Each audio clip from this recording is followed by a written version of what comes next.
पश्चिम Asia का युद्ध अब तेजी से एक नए और अधिक खतरनाक विस्तार की ओर बढ़ रहा है। ये कहना गलत नहीं होगा।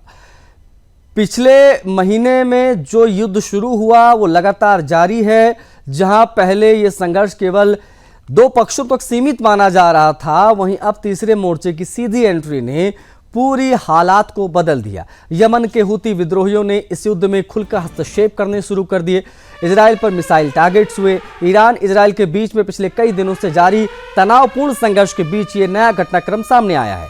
यमन में सक्रिय ईरान समर्थित हुती विद्रोहियों ने करीब 2000 किलोमीटर दूर स्थित इजराइल के साउथ जो सिटी है वहां की बेरशेबा, उसके आसपास के क्षेत्रों को निशाना बनाया। बैलिस्टिक मिसाइलें दागी गई। यह हमला पूरी रणनीति और दोनों के लिहाज से महत्वपूर्ण माना जा रहा है।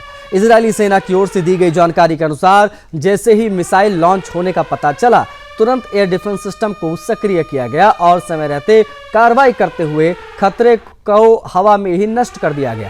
सेना ने यह भी स्पष्ट किया है कि इस हमले में किसी के घायल होने की कोई सूचना सामने नहीं आई है। सुरक्षा व्यवस्था की तत्परता के चलते बड़े नुकसान जो थे वो टले। ये घटनाक्रम इसलिए भी अहम माना जा रहा है क्योंकि मौजूदा युद्ध के दौरान यमन से इजराइल पर यह पहला सीधा मिसाइल हमला है।